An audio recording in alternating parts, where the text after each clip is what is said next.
બધાએ ત્યાં આખું પ્લાનિંગ કરી રાખ્યું છે. સર મને 2 દિવસનો સમય આપો, હું કંઈક મેનેજ કરું છું. અને ત્યાં સુધીમાં કંઈક થઈ ગયું તો? કેદાર, મારી જગ્યાએ અત્યારે કોઈ બીજું જઈ શકે એમ છે? બીજું કોઈ ઓપ્શન હોત તો હું અહીંયા રાજગઢ સુધી આવ્યો જ કેમ હોત?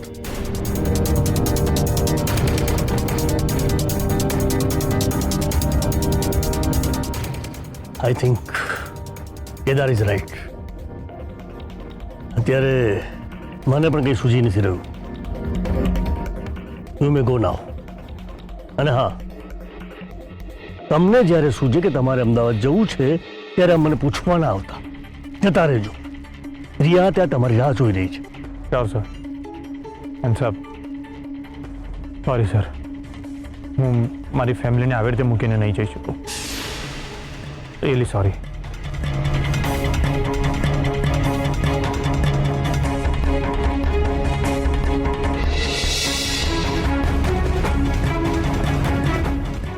સર, હું જ્યાં સુધી હર્ષવર્ધન સરને ઓળખું છું એના ઉપરથી કહું છું કે હર્ષવર્ધન સર નથી જઈ શકતા એનું દુઃખ એમને પણ છે, નહીં તો એ આટલી આનાકાની કરે જ નહીં. આઈ નો કેદાર કે હર્ષ રિસ્પોન્સિબલ અને હોનેસ્ટ, પણ હું સસ્પેક્ટને એમ તો ના કહી શકું ને કે ભાઈ તું 2 દિવસ રોકાઈ જા, મારા ઓફિસે તને પકડવા આવે છે.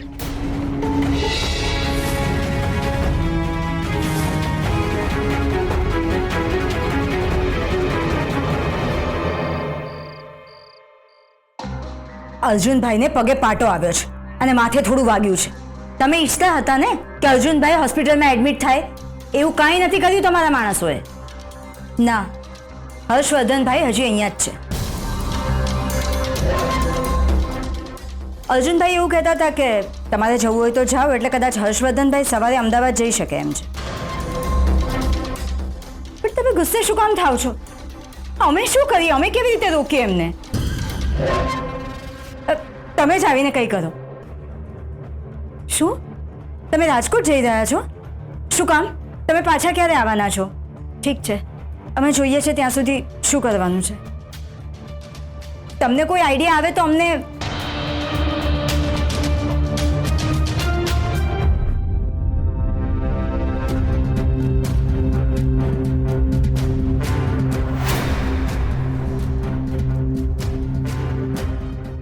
અમારા રૂમમાં નોક કરીને આવવાનું. પણ હું રૂમમાં આવી જ નથી. જો ને અચાનક એમને રાજકોટ જવાનું થયું અને ઘરમાં કોઈ પુરુષ છે પણ નહીં, એટલે એમને અર્જુનભાઈની ચિંતા થતી હતી, એટલે અમને કહ્યું કે હર્ષવર્ધનભાઈને અહીંયા જ રોકી લો. પણ મેં એના વિશે કાંઈ પૂછ્યું જ નથી. તો શું કામ આવી છે અહીંયા? તમને જમવા બોલાવે છે. તો ફોન કરાઈને. ફોન કર્યો હતો મેં, તમારો ફોન એંગેજ આવતો હતો. મિસ કોલ જોઈ લો.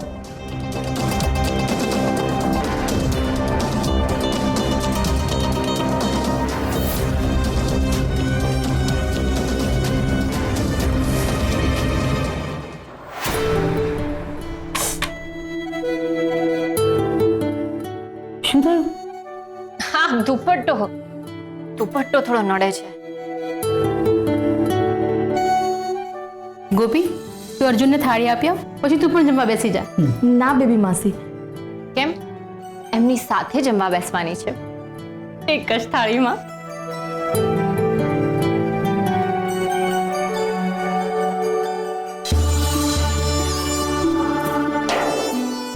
જોકે એક થાળીમાં ખાવાથી પ્રેમ વધે. હા, આઉચ!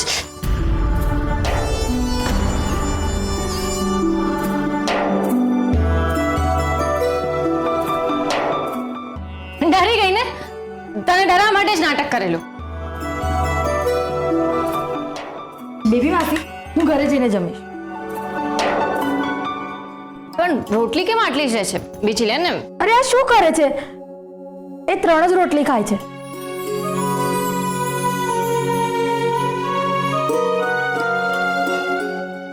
ઓહો હો હો હો.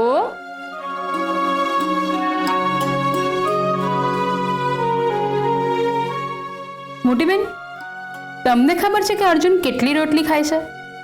ના, મને પણ નથી ખબર. બેબી માસી, એમાં એવું થયું ને કે શિવગઢ ટાઈમ્સમાં અર્જુનભાઈના પર્સનલ ન્યૂઝ આવ્યા હતા. એ ગોપીએ વાંચી લીધા હતા. અરે ના, એવું નથી. હમણાં હું એમને જમવાનું પૂછવા ગઈ હતી ને, તો એમને જ કહ્યું હતું કે 3 જ રોટલી લાવજો અને 1 વાટકી દાળ.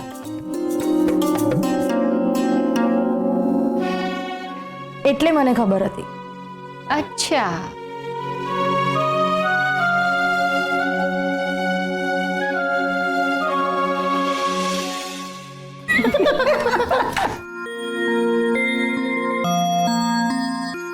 બેબી માસી, આજકાલ ગોપીના રાજગઢના અથાણા પાપડના ઓર્ડર્સ વધી ગયા લાગે છે. કેસર, પરમ દિવસે ગોપીએ શું કર્યું તને ખબર છે? એક મિનિટ બેબી, અમે ભૂલી જઈએ પહેલા તમને કહી દઈએ. કેસર વહુ કાલે રથયાત્રા છે અને અમે ઘરમાં પૂજા રાખવાના છે. તમે લાપસીનો પ્રસાદ બનાવી રાખજો તમારી અનુકૂળતાએ. રાત્રે બનાવી રાખો કે પછી સવારે બનાવો. 11 વાગે આપણે પૂજા રાખી છે એટલે એ પ્રમાણે પ્રસાદ બનાવી રાખજો. પછી એવું ના બને કે પૂજાના સમયે પ્રસાદી ના હોય. કાલે 10 વાગે તો બંદોબસ્ત માટે જવાનું છે, એટલે આજે રાત્રે જ લાપસી બનાવી દઈશ. કેમ, ગિરીશ નથી આવવાનું?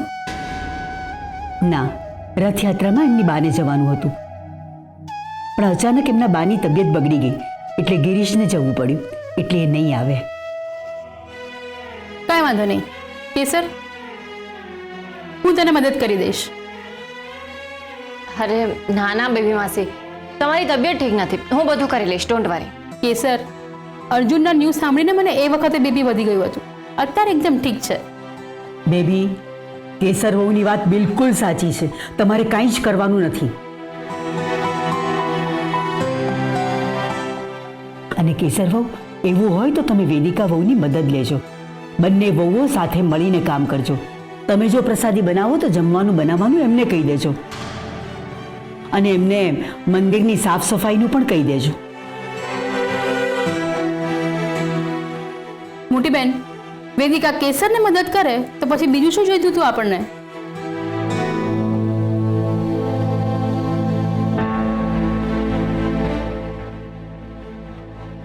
હા મમ્મી, કમરમાં વાગ્યું છે. બાથરૂમમાં અમારો પગ લપસી ગયો અને અમે પડી ગયા, એમાં જરા કમરમાં વાગી ગયું છે. શું અત્યારે? અરે મમ્મી, તું કેવી વાત કરે છે? અરે રાતે કેવી રીતે જઈએ ડૉક્ટર પાસે? મમ્મી પ્લીઝ, હા તું અત્યારે પ્લીઝ આ ઉપદેશ આપવાનું બંધ કર. ચાલ તું ફોન મૂક. આઉચ! અરે ભાભી, આવો.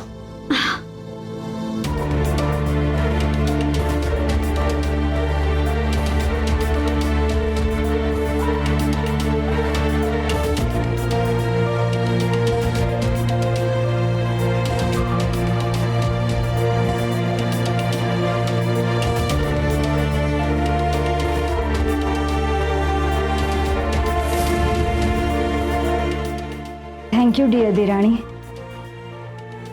એકચ્યુઅલી અમને જમવા આવવાની બિલકુલ ઈચ્છા નહોતી, પણ ભૂખ એટલી બધી લાગી હતી ને, એટલે અમે દાદરા પણ માંડ માંડ ઉતરીને આવ્યા. વેદિકા બહુ, જાતે જમશો કે પછી કોળિયા પણ કેસર જ ભરાવે? બેબી માસી, તમને તો અમે હંમેશા નાટક કરતા હોય ને એવું જ લાગે છે. એ તો જેની પર વીતે ને એને ખબર પડે.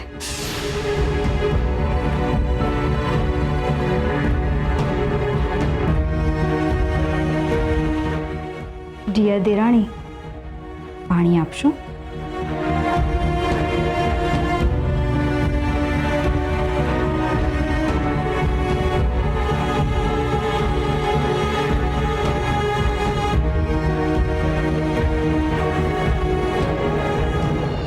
જેવી મને વેદિકા ભાભીએ જોઈ તરત વાત જ બદલી નાખી અને કહ્યું કે દિગ્વિજયભાઈને તમારી ચિંતા થાય છે, એટલે હર્ષવર્ધનભાઈને અમદાવાદ જવાથી રોકવાનું કહેતા હતા.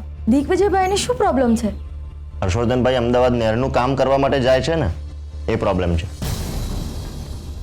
એના માટે મારી એમની સાથે બોલચાલ પણ થઈ હતી. કોકની સાથે ફોન પર વાત કરતા હતા. તો ક્યાંક દિગ્વિજયભાઈએ તમારા પર હુમલો નથી કરાવ્યો ને?